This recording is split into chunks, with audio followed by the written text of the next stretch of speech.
What is the treatment of choice of premature ejaculation? SSRIs. What is the most likely diagnosis of a 32-year-old female that comes to her doctor's appointment highly energetic, wearing a bright yellow outfit and flirting with her doctor? So to just narrow this down a bit, think about which personality disorder would present like this.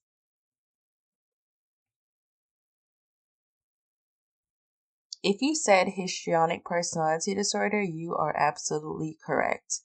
So, of course, there could be other differential diagnoses that you need to consider, but I just wanted to highlight this personality disorder since it's something that can be tested on exam day.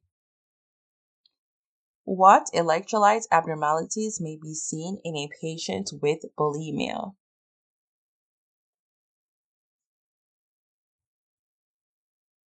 Hypokalemic, hypochloremic, metabolic alkalosis. You need to suspect this electrolyte abnormality in patients who are vomiting chronically. For example, like in this scenario, patients with bulimia. It can also be seen in pediatric populations, like patients who have hypertrophic pyloric stenosis as well. Another high fact about patients with bulimia is that they can have enlarged parotid glands, also called chipmunk cheeks. Patients with bulimia develop this parotid gland swelling because they induce vomiting multiple times, so they're forced to produce excess amounts of saliva, which causes their parotid salivary glands to become overstimulated. Now let's review some extrapyramidal side effects of antipsychotic drugs. So let's say that a patient is taking antipsychotics and they develop bradykinesia. What is the treatment of choice in these patients? Amantadine or propranolol. A patient is taking antipsychotics and they develop abnormal tongue movements. What is the most likely diagnosis and what is the next best step in management? Tardive dyskinesia, and to treat this, you need to stop the medications. Let's say that a patient is taking antipsychotics and they're having neck spasms and trouble swallowing. In this case, the patient most likely has acute dystonia, and this can be treated with anticholinergic medication such as benztropine. If they have symptoms of Parkinson's, such as tremors, rigidity, bradykinesia, again, you can treat this with anticholinergic medications. However, what if they're experiencing sustained feelings of restlessness or they just can't stop moving? Then this patient most likely has akathisia, and this is treated with beta blockers or benzodiazepines. What about if they are having uncontrollable repetitive writhing movements and the tongue is also involved? Then you want to think about tardive dyskinesia. And again, you treat by stopping the drug. But what if the patient is having high fevers, muscle rigidity, unstable vitals, increased potassium? What is the most likely diagnosis then? Well, it's neuroleptic malignant syndrome. And we treat this by stopping the antipsychotic, providing IV fluids, and implementing different techniques to lower the body temperature. And you can also administer dantrolene. What electrolyte abnormality may be seen in a patient with anorexia being reintroduced to food?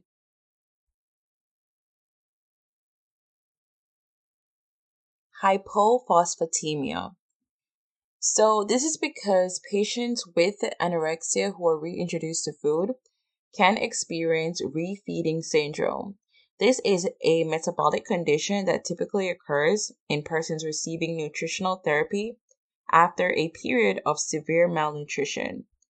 Hallmarks of refeeding syndrome include electrolyte shifts such as hypophosphatemia, hypokalemia, and hypomagnesemia.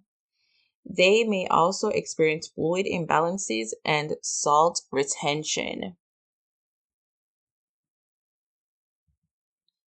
What psych disorder most commonly occurs after a patient who had AMI? Major depressive disorder. What will brain imaging of a patient with schizophrenia reveal? Enlargement of the third and lateral ventricle. What is the diagnosis of a 17-year-old female patient that presents with injected conjunctiva and paranoia?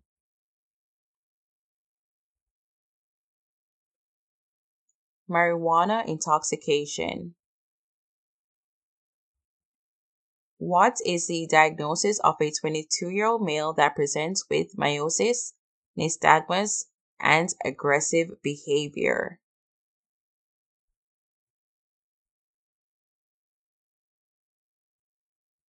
PCP intoxication. A 6-year-old female develops confusion and visual hallucinations after being treated for a cold. What is the most likely diagnosis?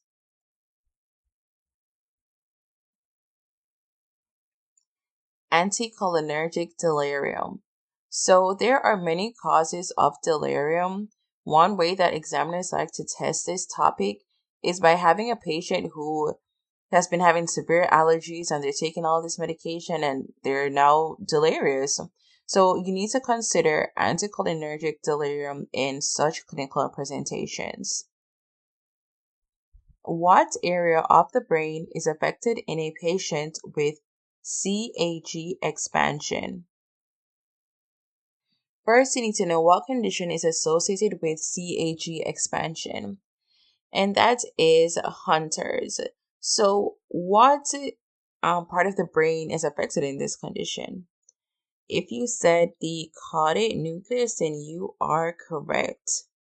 So, how you can remember CAG and Hunter's is like hunters have a cage for whatever they hunt. So, cage, CAG expansion, Hunters. Okay, what is the diagnosis? We have two scenarios here. First is a 62-year-old male with bradykinesia, visual hallucinations, gradual cognitive decline. In scenario 2, we have a 59-year-old female with progressive memory loss and confusion, as well as myoclonus. Of course, there could be so many differentials again, but for the first one, it's Lewy body dementia. So, Lewy body dementia is a disease associated with abnormal deposits of a protein called alpha-synuclein in the brain. Patients with this condition typically have fluctuating cognition, visual hallucinations, Parkinsonism, REM sleep disorders. This is the second most common type of degenerative dementia. In scenario 2, the patient has a Creutzfeldt-Jakob disease. So this didn't have a lot of clinical information, so it's not quite a good question. Well, yeah. So let me give you some more information about Creutzfeldt-Jakob disease.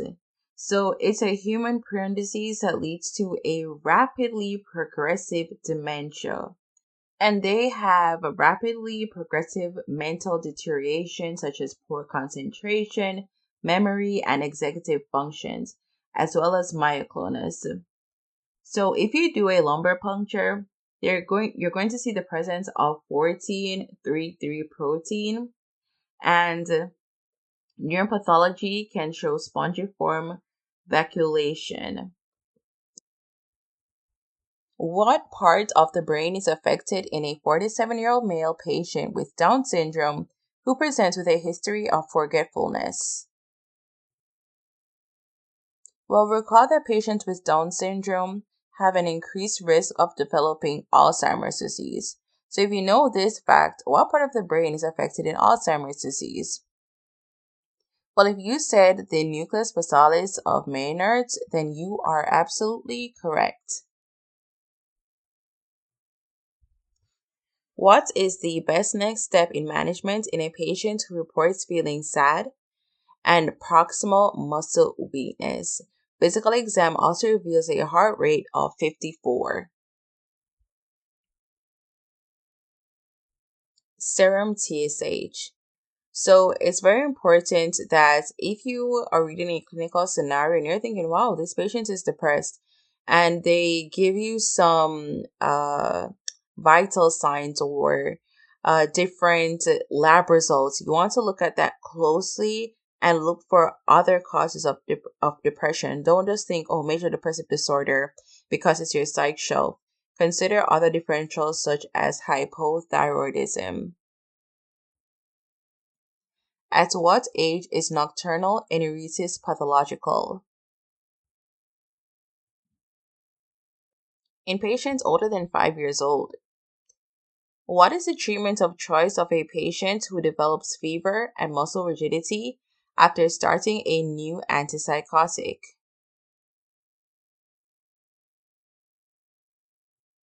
Dantrolene.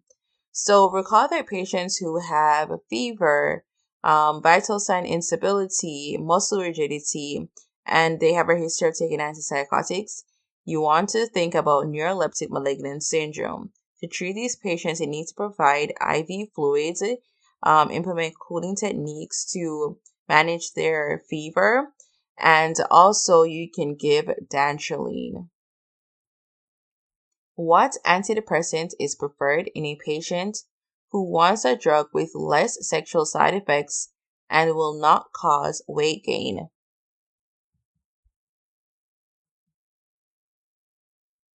Bupropion. Recall that we have to avoid bupropion in patients with a history of seizures or increased risk of developing seizures because this reduces the seizure threshold.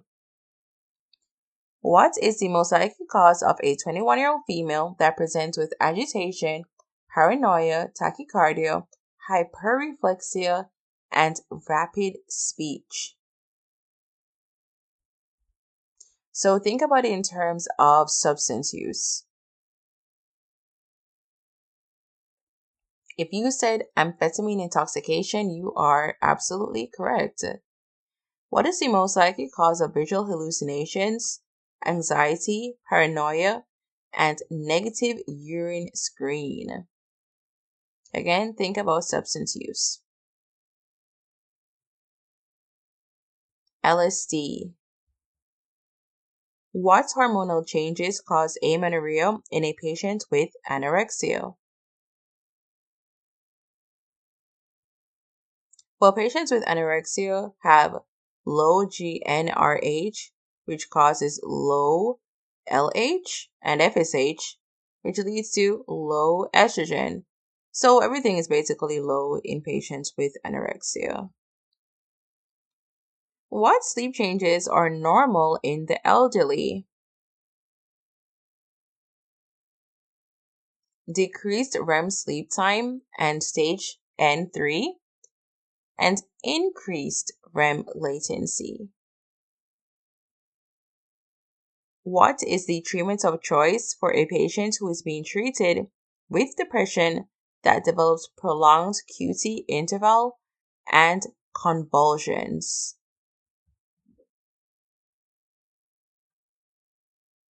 In this clinical scenario, you want to suspect that this patient may have TCA toxicity. And for these patients, it is very important that you administer sodium bicarbonate. Recall that TCAs include drugs such as doxepin, nortriptyline, and amitriptyline. What their mechanism of action is that they block the reuptake of norepinephrine and serotonin. And they're used to treat conditions such as major depression. For example, imipramine is used to treat enuresis. and they can also treat fibromyalgia. TCAs can cause anticholinergic side effects such as urinary retention and tachycardia. You may also experience sedation and a decreased seizure threshold. But what's very high yield is TCA toxicity. So it's very important that you do not mix SSRIs and MAOIs. This can be fatal when using TCAs. For TCA toxicity, you have the 3 C's of overdose: convulsions, coma, and cardiotoxicity or arrhythmias. These arrhythmias or cardiotoxicity can be seen on ECG as QRS prolongation. This is the best indicator of overdose.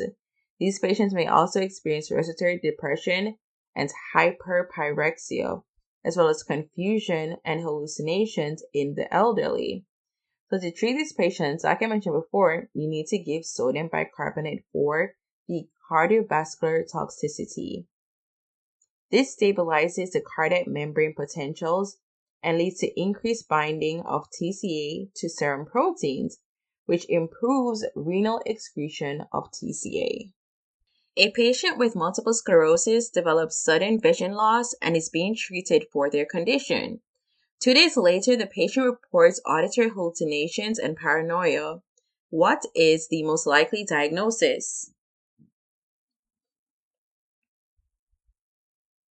Steroid-induced psychosis.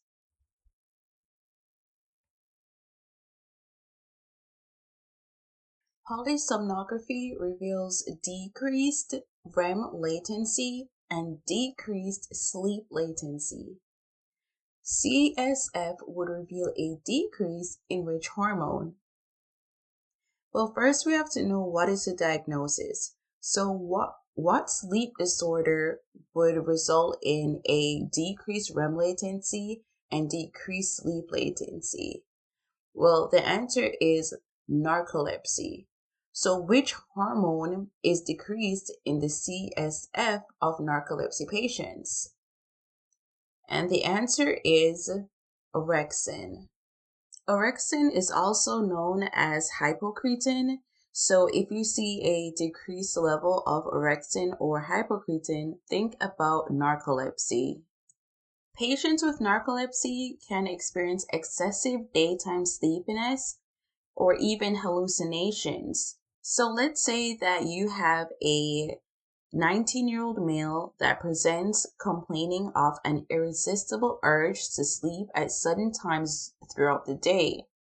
This has disturbed his functioning at school, and he sometimes feels paralyzed for several minutes when he wakes up. He also notices that he sees weird things when he's about to fall asleep, and he often passes out during school or at home, basically everywhere. So in this situation, the most likely diagnosis would be narcolepsy.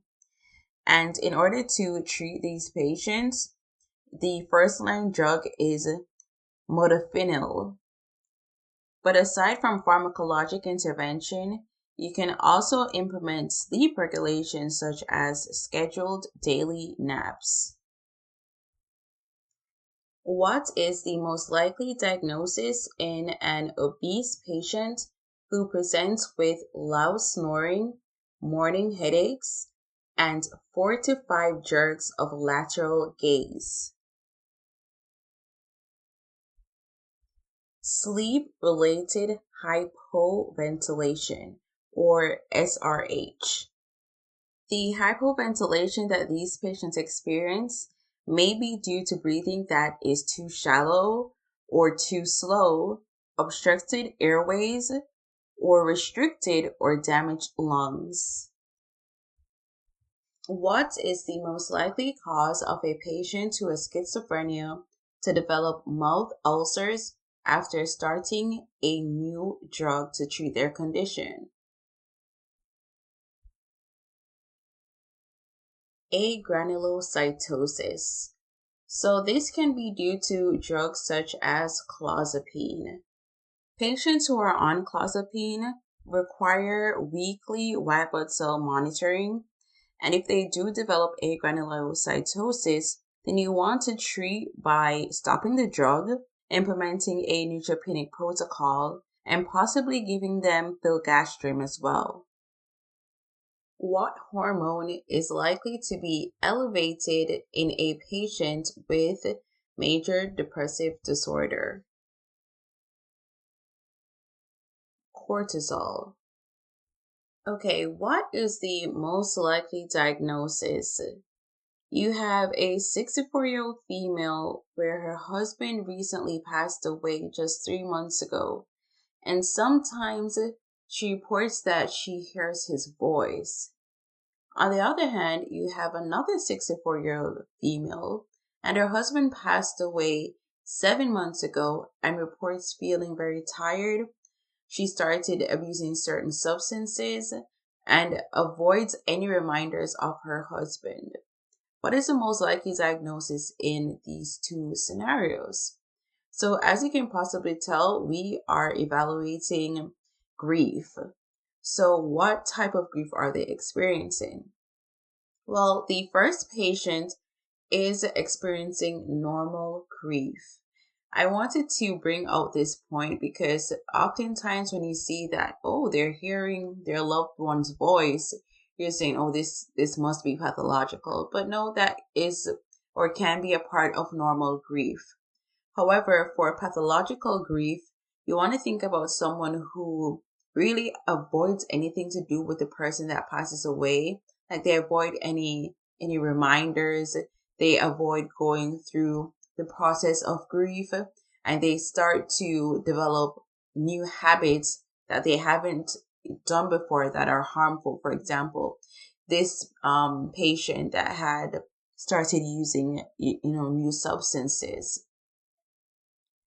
What is the treatment of choice in a patient with Parkinson's who presents with a 4-month history of paranoid behavior? Clozapine or clonidine. So it's very high yield to know that patients with Parkinson's disease can develop these different changes in, how they act or personality or mood. So it's very important that you evaluate these patients and see what is going on so that you can just treat that specific presentation or new clinical presentation to manage their symptoms. A patient with major depressive disorder has discontinued paroxetine and has started phenelzine 5 days later. What is the treatment of choice of the condition that may result? Cyproheptadine. So the most likely condition that could result in this patient is serotonin syndrome. So recall that paroxetine is a SSRI, while phenelzine is a MAOI inhibitor. So what happens is if you're switching from a SSRI to a TCA or MAOI, then you want to have at least a 2-week washout period in between so that you don't have extremely elevated levels of serotonin that can cause patients to develop serotonin syndrome. Recall that patients with serotonin syndrome may present with hyperreflexia, hypertonia, elevated body temperature or fever, spontaneous clonus as well.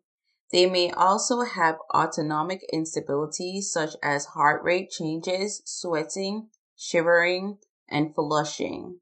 So treatment typically includes withdrawal of the offending agent, benzodiazepines to treat agitation and tremor, but the antidotes per se for serotonin syndrome is cyproheptadine.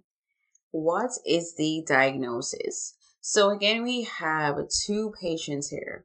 One is a 16-year-old male that has been suspended 3 times for his behavior, steals from his parents, and has shoplifted. While in scenario B, we have a 24-year-old male fired for stealing from his job, arrested for theft, and kicked out of college for cheating on an exam. So what is the diagnosis in these patients? I'll give you some time to think about it. So for scenario A, the patient has conduct disorder. This is present in patients less than 18 years old and is also considered to be a precursor to antisocial personality disorder.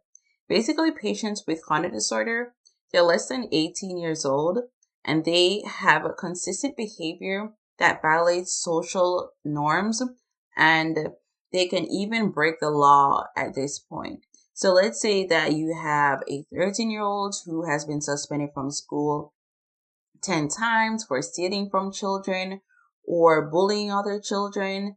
And they describe like his school performance as being poor and he doesn't really have any friends.